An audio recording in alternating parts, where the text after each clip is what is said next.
Bismillahirrahmanirrahim. Uhayyikum bitahiyyatil Islam, tahiyyah ahlil jannah, tahiyyati daris salam. Assalamualaikum warahmatullahi wabarakatuh.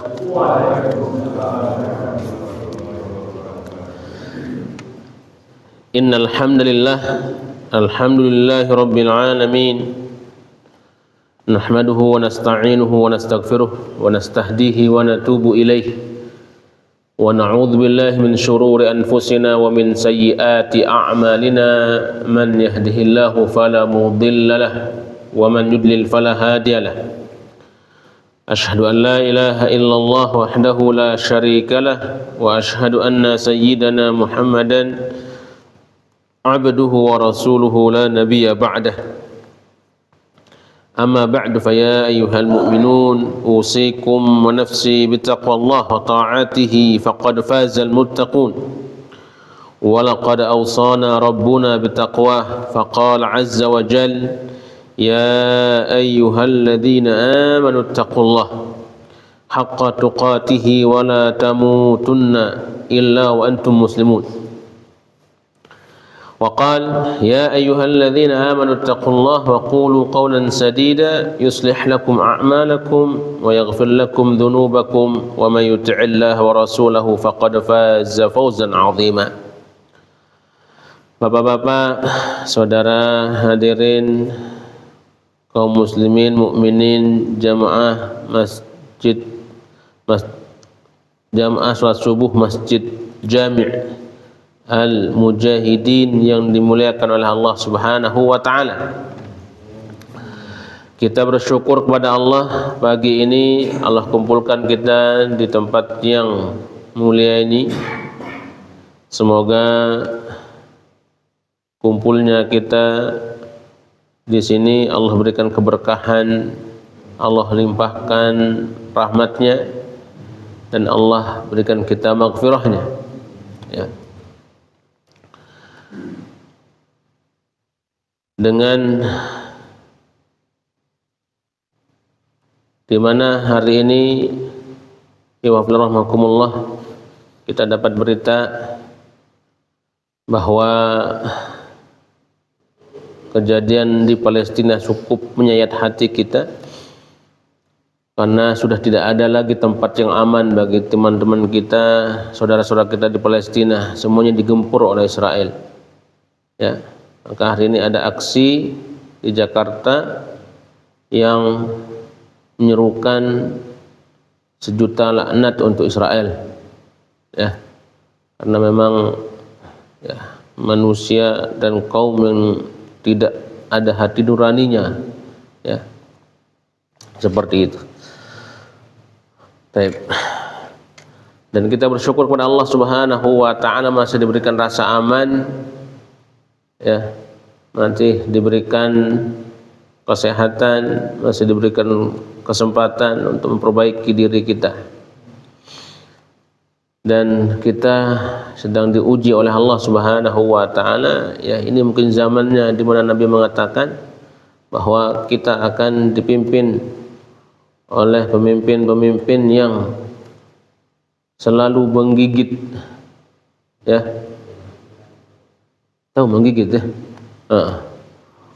Udah kita susah digigit lagi gitu, ya. Baik, semua sembako naik dipajakin lagi. Aduh, udah dah nyakitin, ya kan? Nah, mudah-mudahan Allah berikan kita kemudahan dari segala proses ujian yang Allah timpakan kepada kita, yang salah satunya disebabkan juga mungkin karena kelemahan umat Islam, di mana mereka salah satunya tidak bersatu, berpegang teguh kepada apa yang diajarkan oleh Allah dan Rasulnya. Salawat serta salam atas baginda Nabi besar Muhammad sallallahu alaihi wasallam yang menjadi uswah qudwah hasanah bagi kita, suri teladan dan panutan kita. Semoga dengan kita berusaha memahami sunnah-sunnah beliau, kita amalkan dalam kehidupan kita yang nyata, lisan kita basah untuk selalu bersolawat untuk beliau, kita termasuk umatnya yang kelak mendapatkan syafaatnya pada hari kiamat. Amin ya rabbal alamin. Wa rahmakumullah, di pertemuan hari ini ya udah masuk Juni ya, tanggal 1. Wah. Ya, pekan pertama tanggal 1 langsung ini. Ya, udah gajian, Pak? Alhamdulillah. Iya. Udah habis. Masya Allah ya.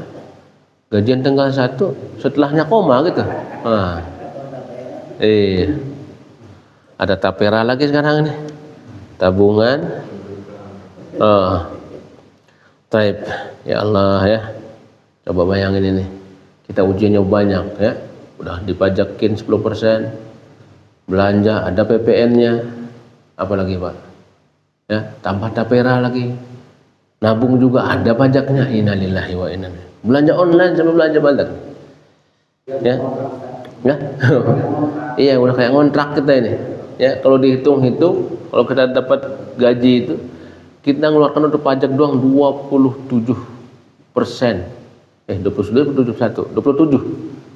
ya, atau 21% itu gede juga ya. Kalau gaji kita 5 juta, 1 juta udah untuk pajak doang ya. Nah, wa rahmakumullah, kalau Islam yang ditegakkan syariatnya itu nggak ada pajak-pajakan. Justru negara yang mensejahterakan rakyatnya ya. Mereka yang punya rumah dibeliin rumah, dikasih rumah ya. Lihat di Qatar itu ya, nggak bisa punya rumah, dikasih rumah Pak. Sama juga Brunei juga begitu ya. Ingin punya kendaraan, disubsidi kendaraannya Pak ya. Kita udah beli mahal, dipajakin lagi. Allahu Akbar ya. Tapi bapak-bapak sabar banget ini ya, kagak ada berontak apa ya. Jangan dong Ustaz katanya. Aduh, kita berontak, salah juga kita ini ya. Gimana lagi ya.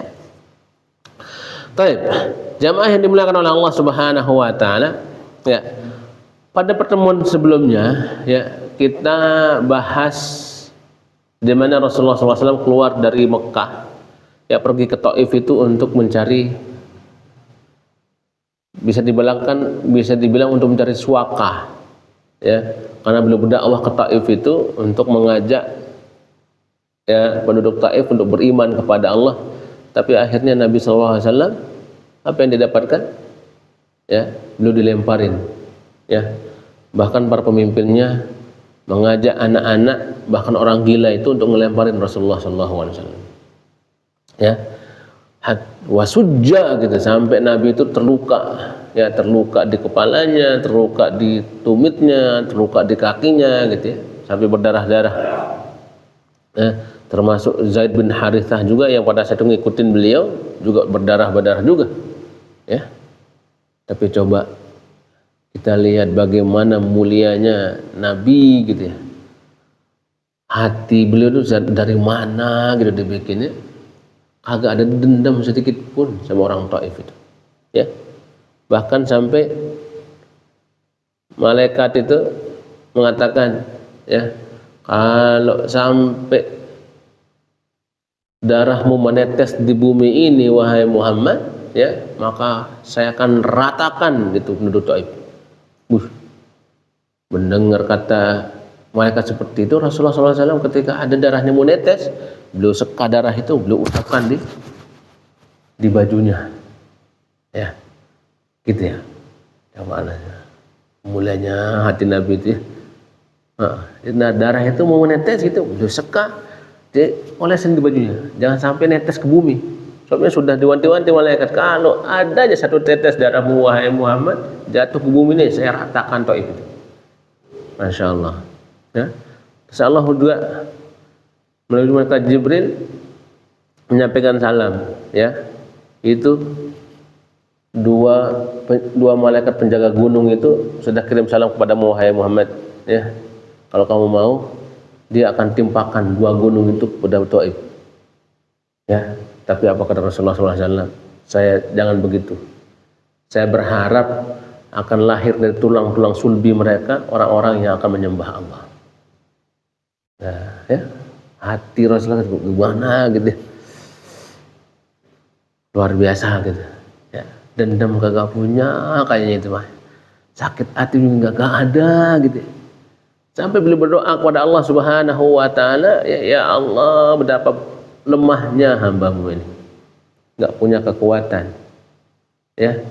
Tapi asalkan engkau nggak murka kepadaku, aku nggak peduli, kata Nabi. Ya, beban dakwah yang luar biasa begitu ya.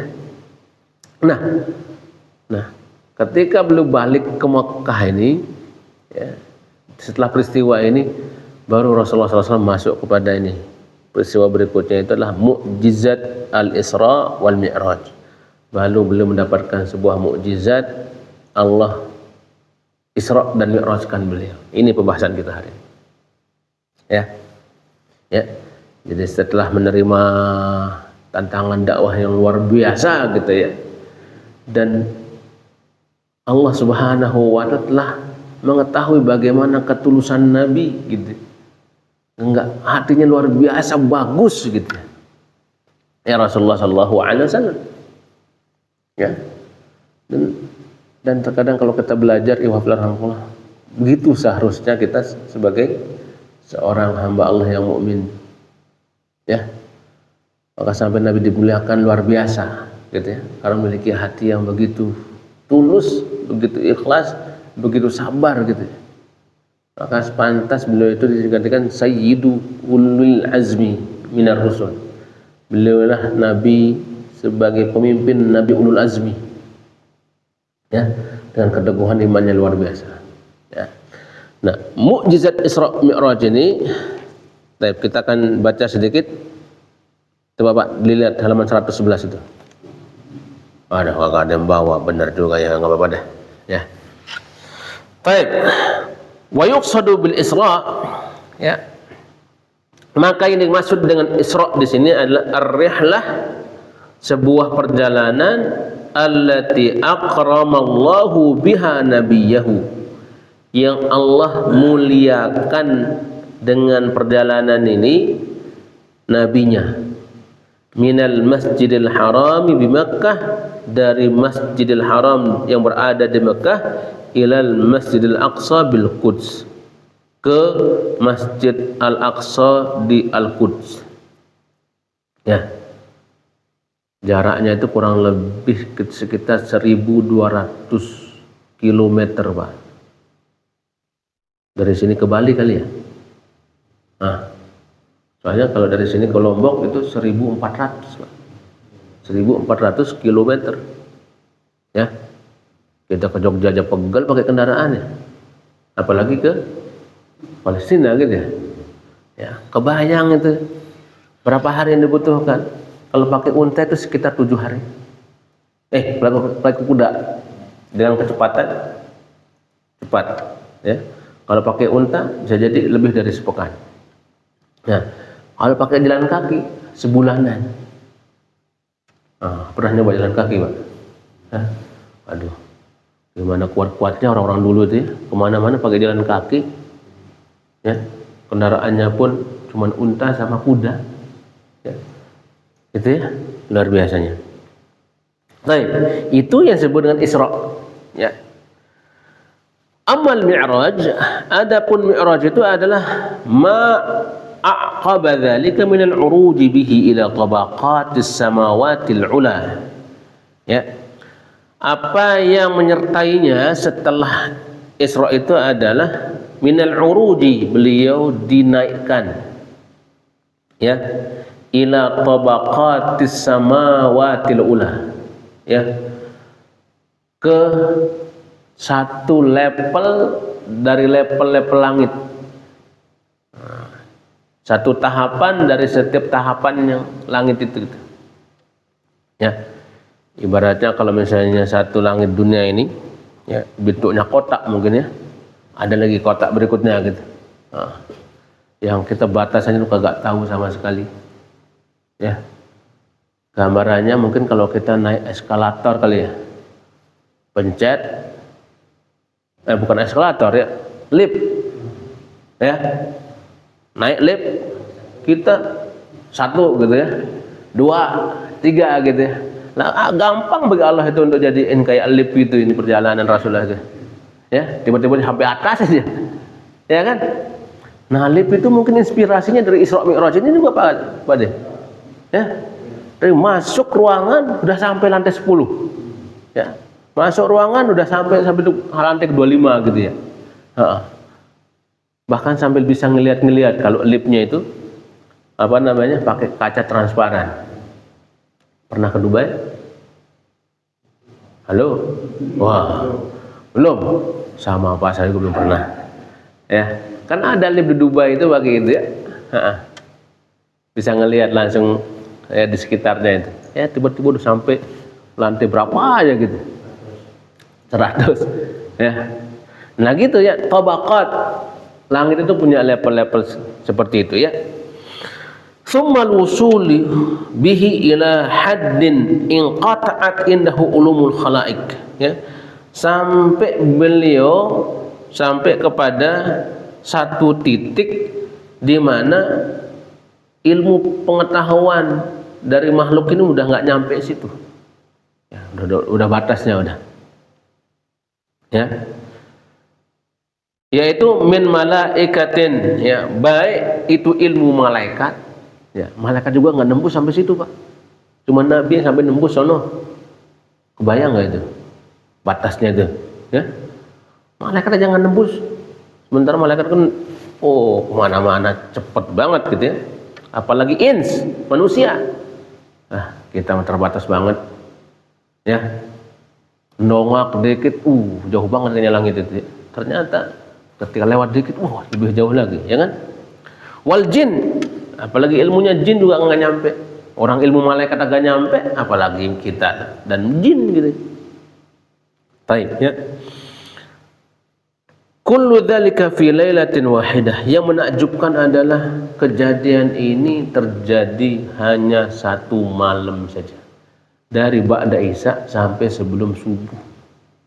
Berapa jam itu, Pak? Katakanlah kalau isya jam 8. Ya. Sebelum subuh jam 4. Berapa jam itu? 9, 10, 11, 12, 1, 2, 3. Cuma 7 jam. Ya. 7 jam, Pak. Kalau pakai pesawat ke Lombok itu cuma 2 jam. Ya. Kita pesawat ke Saudi 8 jam, ya. Kurang lebihnya. Itu pun sudah pegel. Ya. Ketar-ketir lagi kan. Waduh, selamat kagak ini gitu kan. Kelamaan dikit gitu ya. Lewat dikit ke Eropa sana mungkin 12 jam. Ya kan? Pernah ke Eropa, Pak? Belum. Sama, Pak, saya juga belum. Ya. Baik, ya. Ke Mekah aja dulu lah, ya. Gitu ya. Bagi Pak Haji pasti sudah ke Mekah ini, ya. Baik. Itu ya, terjadi dalam satu waktu, dalam satu malam gitu. Ya. Nah, waqad ikhtalafa fi dhabti tarihi hadhil makramah al-ilahiyah. Terjadi perbedaan pendapat para ulama tentang tanggal pastinya, ya, kemuliaan yang terjadi ini pada diri Rasulullah. Ya, nggak ada yang menyebutkan pasti tanggalnya itu. Ya. Tapi ada yang mengatakan ini bulan Rajab, cuman Rajabnya pun tanggal berapa kagak jelas. Kagak ada yang berani menyebutkan gitu ya. Apakah tanggal 27 Rajab? Apakah tanggal 10? Ya, apakah 17? Kagak ada. Ya. Baik. Nah, hal kanat fil 'amil 'ashir, ya. Apakah pada urusan tahunnya saja masih terjadi perbedaan pendapat para ulama, apalagi tanggalnya gitu ya. Fil 'amil 'ashir, dia di tahun ke-10 min bi'tsatihi sallallahu alaihi wasallam, dari diutusnya beliau sebagai Rasul Allah, ya. Am ba'da dzalika, atau setelah itu, ya. Nah, walladzi rawahu Ibnu Sa'din fi Tabaqatihil Kubra, ya, Ibnu Sa'ad meriwayatkan pada buku beliau Tabaqatil Kubra, annaha kanat qabla al-hijrah bi 18 syahran. Ya, itu terjadi sebelum hijrah, jaraknya sekitar 18 bulan, ya, sebelum hijrah. Kalau 18 bulan berarti setahun setengah. Iya, betul ya. Setahun setengah sebelum hijrah. Baik. Wa jumhurul muslimin, ya.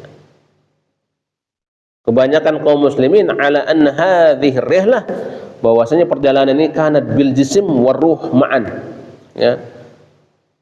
Kaum muslimin, para ulama kebanyakan mengatakan bahwa perjalanan ini beliau lakukan dengan jasad dan ruhnya.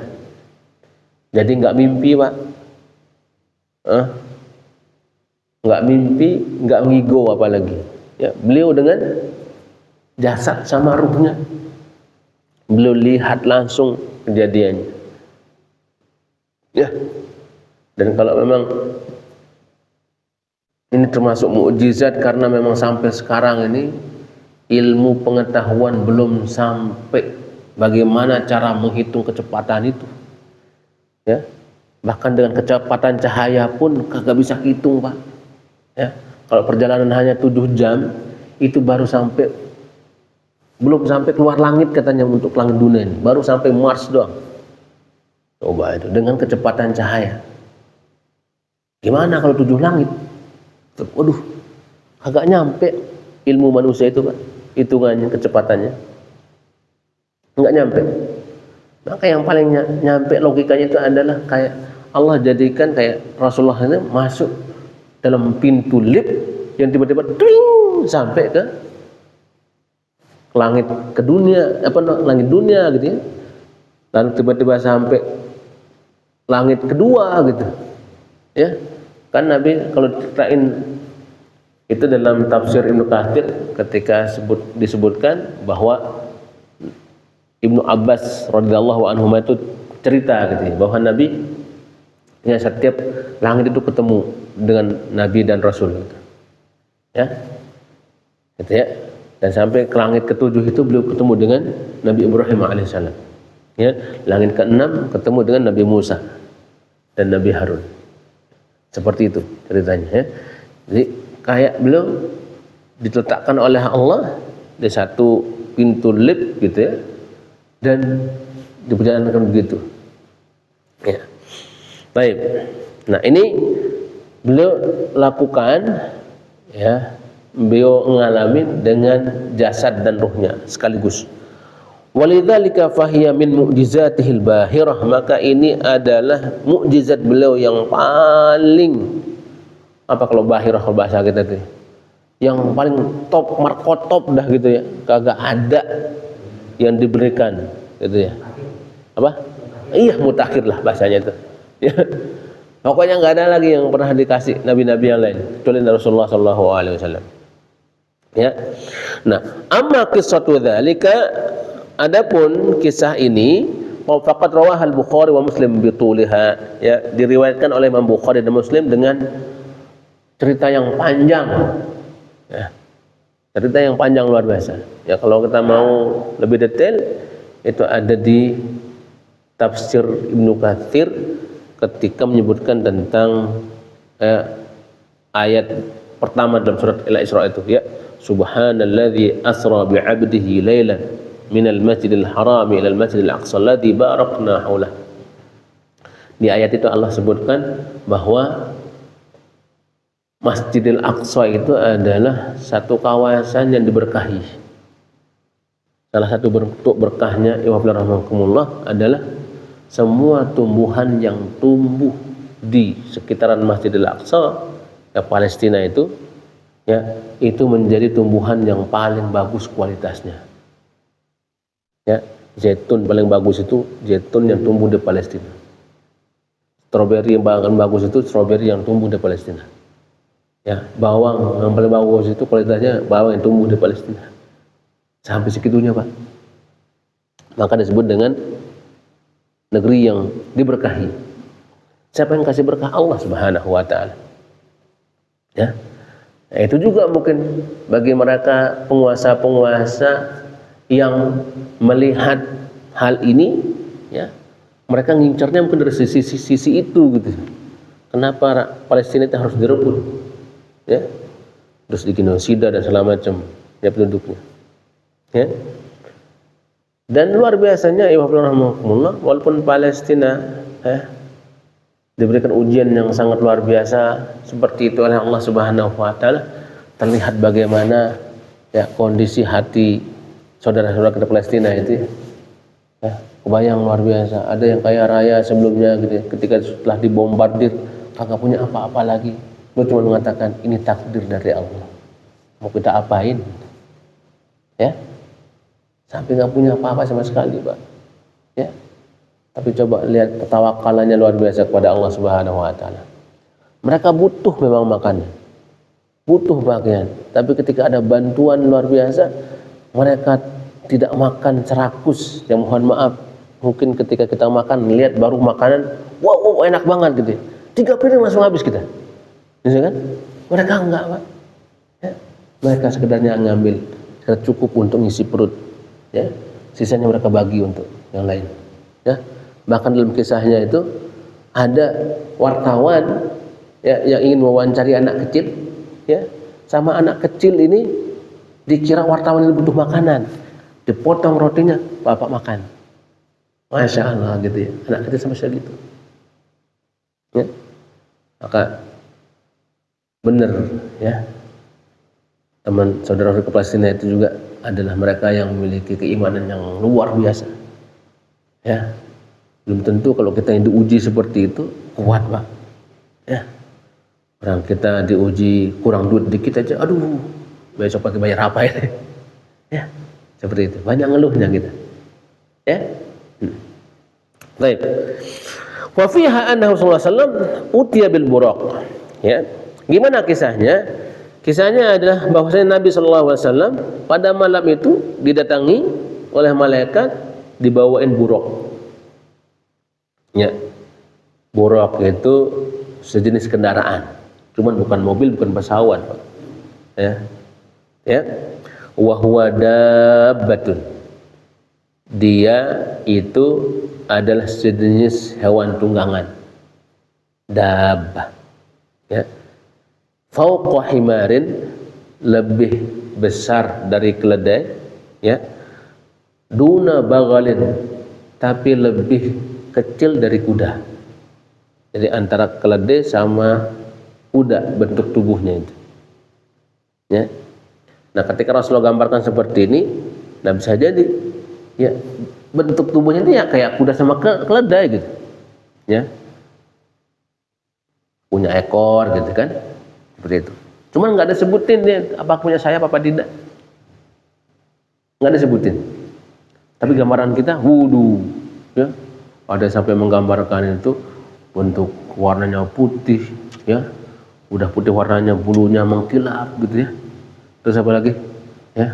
Tapi ada yang jahat juga Pak, sampai digambarkan, wah ternyata buraq ini bentuknya, mukanya itu muka manusia, ya, bukan hanya itu, ya, muka manusia, wanita cantik lagi. Wah ini penghinaan sebenarnya Pak. Kalau Nabi mengatakan, Nabi dikatakan apa? Suka sama cewek, gitu ya. Waduh, saya pernah ngeliat sekali kayak itu tuh. Dulu pas kecil saya, ya pas kelas 5 SD, masuk di rumah paman. Ya paman saya sudah meninggal. Ya Allah maghfirlahu warhamhu. Ya, saya masuk situ, paman apa ini gitu ya? Nanya oleh kecil itu. Itu gambaran buraq yang ditunggang Nabi itu katanya. Wow. Ya. Saya juga terpana ngelihatnya itu, cakep banget. Wah ini ternyata, ya. Seperti itu ya. 2 lagi itu buraqnya itu kayak berhadap-hadapan. Nah, ini yang dipakai oleh Nabi. Yad'u hafirahu inda muntaha tarfihi. Ya. 1 langkah kakinya itu kalau melangkah itu, ya, jangkauannya sampai jauh banget. Nah, udah nggak kebayang gitu ya, sekali melangkah hilang Pak, ya, gitu, saking cepatnya itu, ya. Wafiha, nah Rasulullah mengendari hewan ini, annahu sallallahu alaihi wasallam dakhala al-Masjidil Aqsa, lalu beliau masuk Masjidil Aqsa, fa shalla fiha raka'ataini, maka beliau sholat 2 rakaat, thumma atahu Jibril, lalu didatangi oleh Jibril bi ina'in min khamrin wa ina'in min labanin. Ya, Jibril bawakan beliau setelah sholat itu ya dua tempat, ya dua bejana, yang satunya berisi khamr, minuman keras, yang satu berisi susu. Ya. Fakhtara alaihi salatu wasalam al-laban, maka Rasulullah pun memilih yang berisi susu.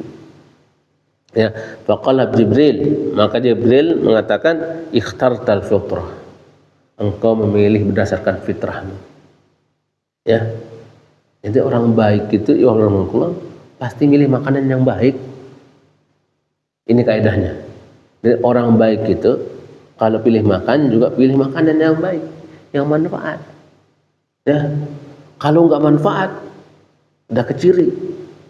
Ya, wah, berarti ada kekurangan dari orang itu, ya, gitu ya. Jadi dari sini kita berkaca ketika Jibril mengatakan, ikhtartal fitrah, engkau memilih berdasarkan fitrahmu wahai Muhammad. Ya, jadi kalau orang itu baik, gitu ya, bagus, maka dia akan pasti memilih yang bagus-bagus.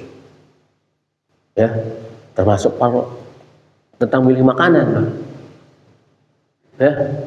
Gitu ya, yang kagak manfaat, kagak baik, pasti nggak dipilih. Ya, nah 31 Mei kemarin itu adalah hari, kalau nggak salah, hari bebas tembakau dunia sedunia. Tapi sekarang kita digempur kita sama tembakau, ya.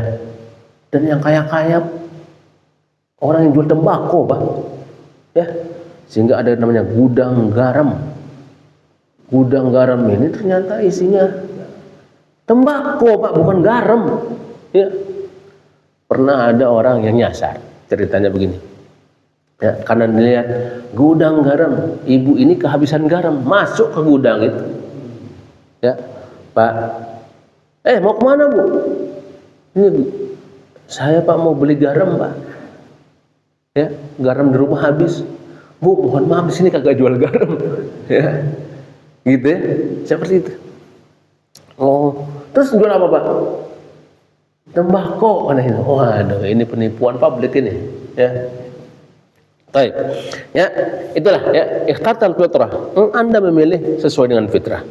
Wa fiha annahu urija bihi sallallahu alaihi wasallam ila sama'il ula. Lalu setelah itu Rasulullah pun ya dinaikkan ke langit yang pertama. Ada satu kisah yang lupa saya sebutkan tadi sebenarnya, ya. Ketika sebelum naik Rasulullah itu, ya, jadi oleh Jibril itu dibelah dadanya, ya. Lalu diambilkan air dari Zam-Zam, dikeluarkan hati beliau, dicuci hatinya pakai air Zam-Zam. Ada bilah hati yang di situ tempat keburukan dan setan bercokol katanya. Itu dihilangkan oleh Jibril, dibersihin. Ya, semakin sempurna aja hati Nabi SAW. Ya, tadi setelah diusir oleh Taif, sampai segitunya sabarannya, ya kan? Nah, pas mau Isra Mi'raj, mau ketemu dengan Allah Subhanahu, dicuci lagi, gitu. Maka 2 kali proses pencucian hati ini, ya, pembelahan dada ini. Dulu ketika beliau masih gembala di di kampung Bani Sa'ad, pernah juga dibelah dadanya. Ya, maka sama teman-temannya itu takut. Ya, Muhammad dibawa oleh 2 orang laki-laki, ya, ke situ ke lembah. Terus dari kejauhan kelihatan dia dibelek dadanya, gitu.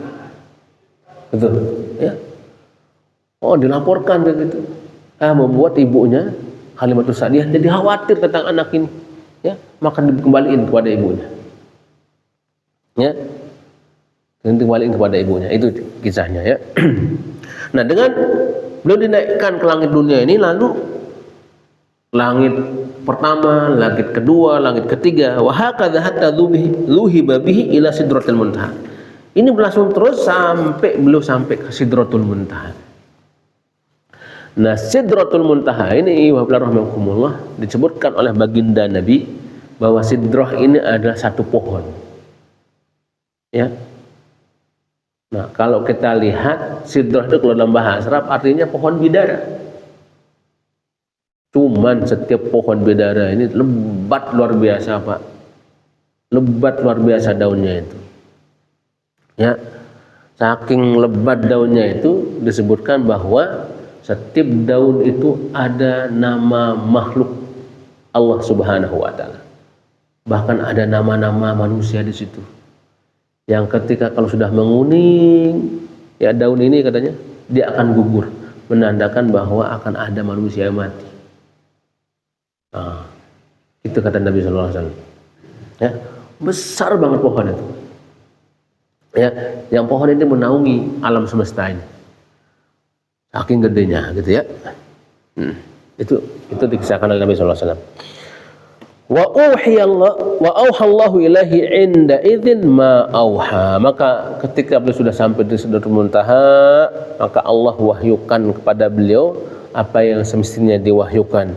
Wa fiha, di antaranya adalah furidatis shalawatul khamsu 'alal muslimin, ya, yaitu diwajibkan salat fardu yang 5 waktu kepada kaum muslimin, ya. Wahia fi asliha, dan kewajiban pertama ini ternyata ya, aslinya adalah khamsuna sholatan, 50 kali sholat, Pak. Bayang kalau 50 kali sholat, ya, setiap 15 menit sholat, ya. Kasihan yang azan juga, Pak. Muazin kagak bisa kemana-mana udah, mau kerja kagak bisa. Nah, DKM berat ininya. Berapa kira-kira digaji gitu kan? Ya. Kalau muazinnya kagak bisa kerja, Pak. Ya. Harus punya muazin berapa kalau gitu? Setiap 15 menit, ada setiap 30 menit azan. Ya. Nah, kalau itu diwajibkan, benar diwajibkan gitu ya. Akhirnya benar diwajibkan, ya. Khamsuna sholatan fil yaumi wal lailah, sehari semalam. Repotnya juga kita kapan tidurnya juga kan, ya. Kalau sehari semalam 50 kali sholat, Pak, ya. Ya Allah, kerja kagak bisa, ya kan. Tidur kagak nyenyak gitu ya. Sebentar Allahu Akbar, ya Allah, naik lagi nih, ya. Orang yang 5 saja ini kata Nabi Musa masih berat untuk umatmu wahai Muhammad. Masih berat, balik sono, ya, minta keringanan pada Allah. Maka Nabi mengatakan, saya udah malu, saya merasa cukup 5 kali dah, ya. Nah, jamaah yang dimuliakan oleh Allah, seperti itu kisahnya, ya. Tapi yang 5 kali ini berdasarkan riwayat Ibnu Abbas itu yang dikisahkan oleh Nabi ketika sudah turun gitu, ya, ridho Rasulullah SAW dengan kewajiban 5 kali ini, ada seruan dari langit, ya, dari atas itu, wahai Muhammad, ya, 5 kali yang aku fardukan kepadamu itu sama pahalanya dengan 50 kali sholat. Masya Allah, ya. Makanya rugi banget kita kagak sholat fardu, Pak. Apalagi kalau nggak berjamaah gitu. Kan berjamaah 27, kalau sendiri 1. Bapak kalau dikasih pilihan, ada 2.700.000 dengan 1 juta. Pilih yang mana, Pak? Ya. Ada 2.700.000 lah, Pak Ustaz. Apalagi 27 juta gitu kan. Ya. Timbang 10 juta. Ya kan? Kalau keumuman duit encer otak kita, ya. Cepet. Tapi kalau urusan pahala terkadang lemot. Heran juga. Ya. Ada yang konslet kali sama kepala kita, ya. Ya. Baik. Nah, walamma kanat sabihatal yaumit tali. Nah, pada saat Rasulullah SAW turun dari perintah salat ini, besoknya itu Rasulullah langsung cerita. Ya. Wa hadatsa Rasulullah SAW an-nas, atau wa haddatsa Rasulullah an-nas. Rasulullah cerita pada orang-orang. Ya. Ya, namanya kejadian luar biasa gitu, ya. Kita sendiri ngalamin, gimana sih perasaan kita gitu, ya. Kepingin orang segera tahu, betul nggak? Ya. Ya, contohnya aja misalnya kita bahagia banget, ya. Ya, alhamdulillah ada sesuatu yang luar biasa terjadi sama kita. Kayaknya kita kepingin cerita aja gitu. Ya, kan? Nah, Rasulullah cerita langsung, bima syahada, tentang apa yang beliau alami. Ya. Tafaqal musyrikuna yajma'u ba'duhum ba'dha. Apa yang terjadi? Ya, orang-orang musyrik kafir Quraisy itu langsung pada ngumpul. Ya, liyatanaqalu hadzal khabar. Ya. Untuk apa? Menceritakan kembali tentang kabar ini. Ya. Gitu ya. Yang kabar ini at-tarif. Kayaknya nyeleneh gitu kalau bahasa kita. Ada orang kayak gitu ya gitu ya. Ya. Dikira nyeleneh gitu ceritanya. Ya. Ada orang kayak gitu kan kalau gitu ya. Ya. Wa yadhakuna minhu. Bahkan diketawain. Kagak masuk akal banget deh Muhammad ini kan. Pakai kendaraan apa dia kan gitu. Orang kita ke Masjidil Aqsa aja berbulan-bulan jalan kaki. Pakai kuda berpekan-pekan kan. Gitu ya. Baik. Wa tahaddahu ba'dhum an yasifa lahum baqaya Baitul Maqdis. Ya. Bahkan langsung ada yang nantangin. Ya. Mat. Kalau bahasa kita gitu ya. Mat. Ente ini jangan macam-macam apa? Coba ceritain. Ya. Gimana kondisi Masjidil Aqsa? Oh, gitu ya? Karena Rasulullah nggak perhatian ke sana, mungkin kagak langsung bisa cerita, ya kan? Baik. Madama annahu qad dhahaba ilaihi wa shalla fihi. Kalau memang benar dia pergi ke sana dan sholat di situ, ya. War rasulu hina idzin zarahu. Ya. Dan Rasulullah SAW ketika berkunjung ke situ kagak engeh gitu. Mana sempat mikirin mau ngitungin tiang masjid. Betul? Iyalah. Kagak kepikiran mau ngitung masjid, apalagi ngitung jendelanya berapa. Ya kan? Oke? Lam yakhtur fi balihi. Enggak sempat mikir tentang itu, ya.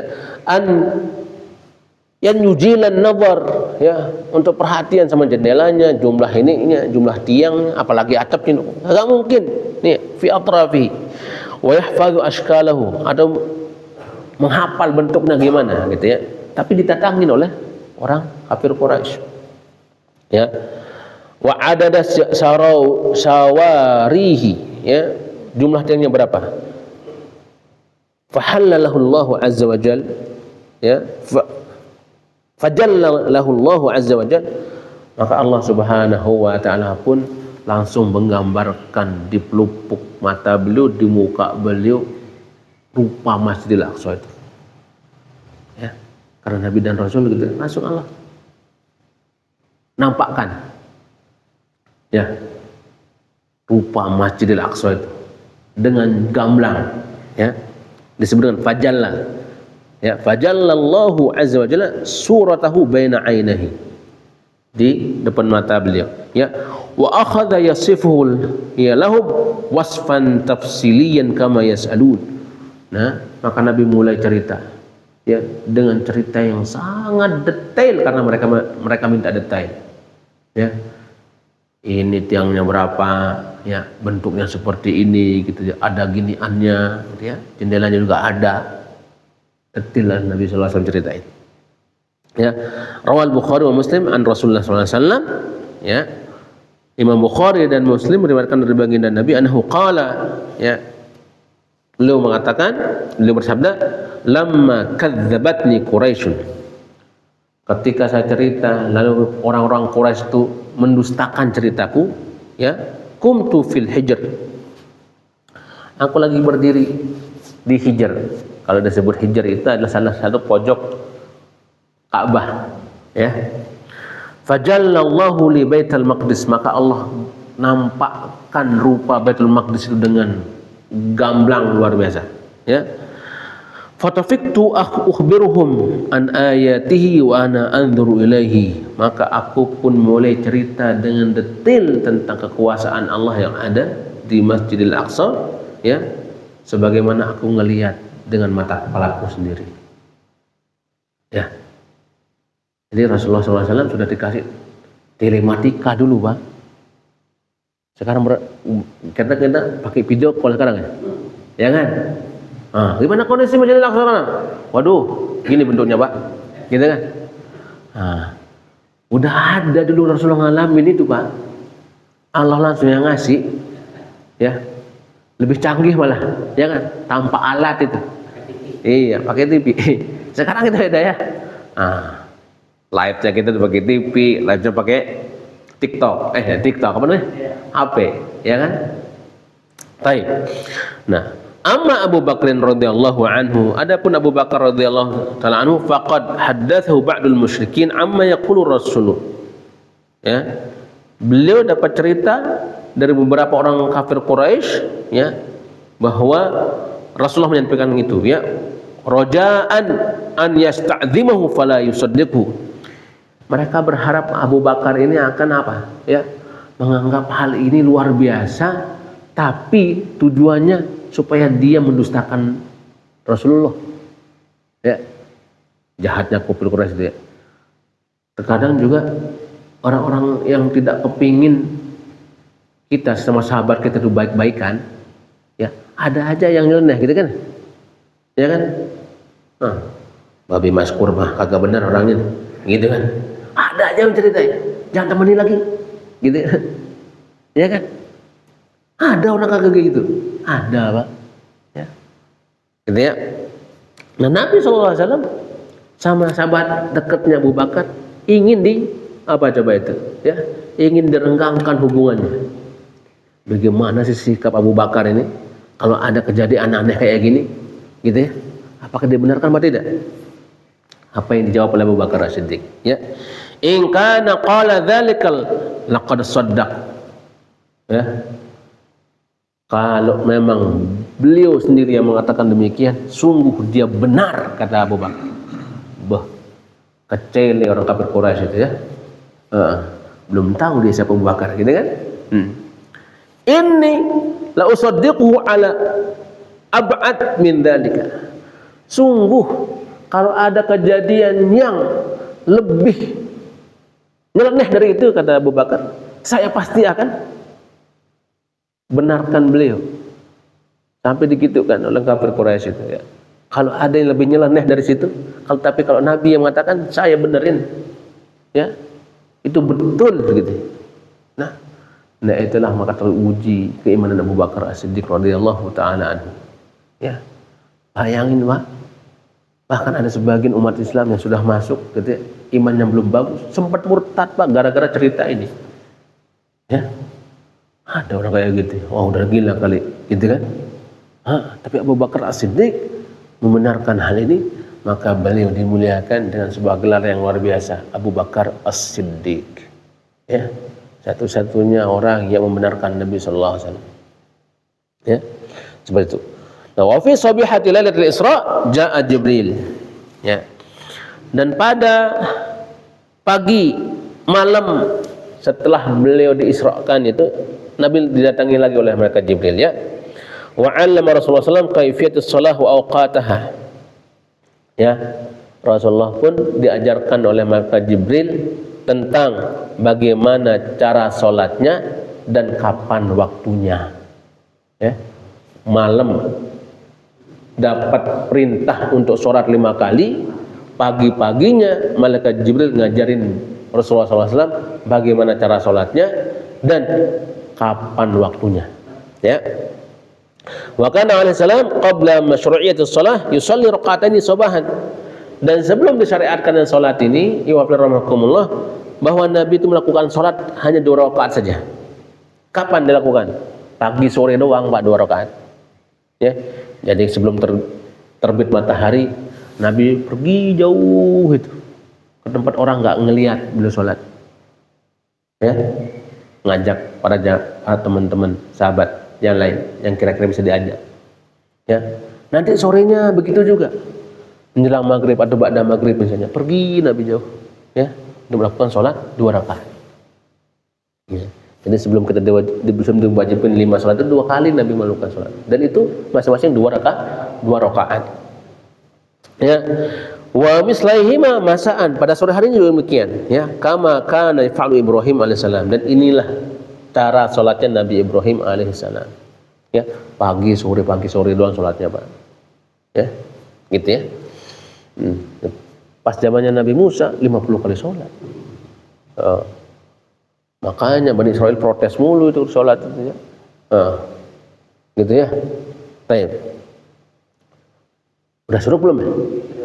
Udah. Wah, ceritanya masih seru ini Pak. Oh, banyak lagi nih ibrohnya. Pertemuan berikutnya 2 kali lah ini Pak ya. Jangan sekali Pak Ustaz. Seru soalnya nih. Ya. Biasanya cerita-cerita yang orang anggap nggak masuk akal itu apa ya? Seru kalau ceritain. Ya kan? Maka pantas Nabi SAW ya dapat kemuliaan ini. Ya. Memang di luar logika luar biasa, maka disebut dengan mukjizat ini. Ya. Sesuatu yang mohon maaf kalau itu nggak masuk logika kita tapi terjadi, itu kan namanya mukjizat. Bisa nggak hal itu terjadi pada kita? Bisa, Pak. Ya, ada misalnya kita ini, mohon maaf, ya, divonis dengan penyakit yang berat, gitu kan? Kanker stadium berapa, nauzubillah misalnya, gitu ya. Tapi kalau Allah berkehendak tiba-tiba karena kita rajin baca Quran, gitu ya, terus kita niatkan Al-Fatihah, ya Allah angkat penyakit ini, kanker ini, ya. Kemarin diperiksa oleh dokter, stadiumnya sampai berapa tertinggi? 4 ya? Nggak ada 5? Oh ya, kira sampai 7 gitu ya. Pusing 7 keliling kalau gitu ya. 174 misalnya. Ya. Besoknya periksa lagi atau mungkin sepakannya periksa lagi, ternyata udah hilang gitu. Itu kan mukjizat. Tiba-tiba hilang gitu. Bisa itu Pak kalau Allah berkehendak.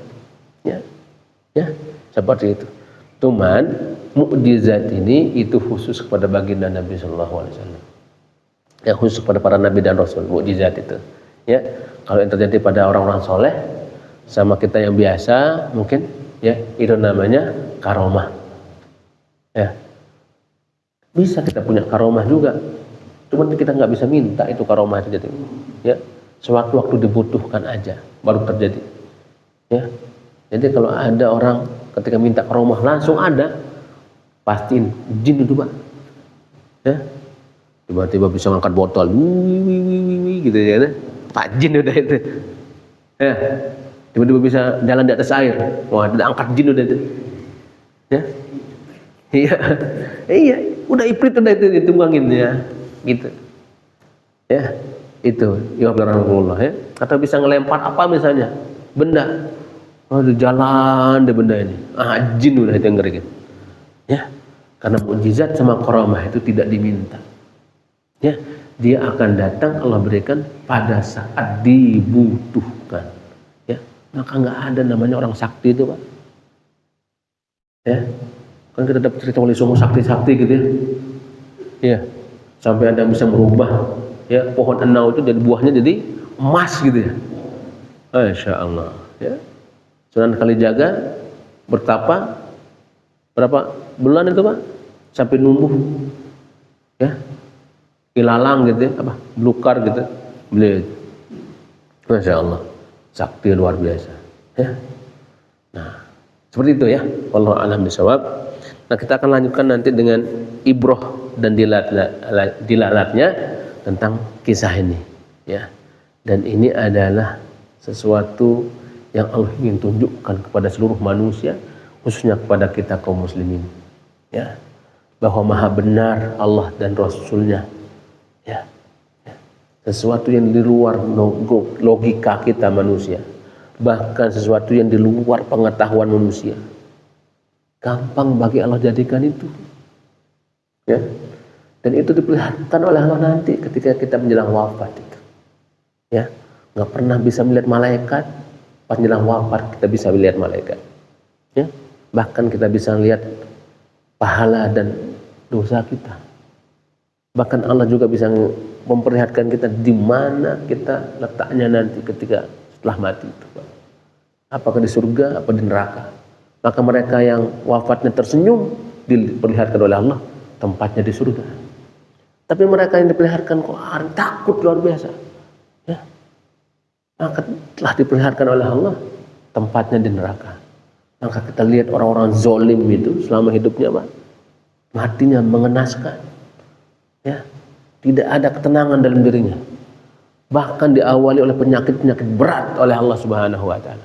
Ya, lihat itu, ya, yang menjadikan Turki liberal, ya, Mustafa Kemal. Bagus gak kematiannya itu? Wih, kagak Pak. Bertahun-tahun diazab oleh Allah dengan penyakit yang aneh sampai membusuk semua badannya, ya, tidak diterima oleh bumi itu, bahkan sampai bumi pun gak mau menerima jasadnya. Tutup dengan hamdalah, alhamdulillahirabbil alamin, ya, subhanakallahumma wa bihamdika asyhadu an la ilaha illa anta astaghfiruka wa atubu ilaik. Ya, assalamualaikum warahmatullahi wabarakatuh.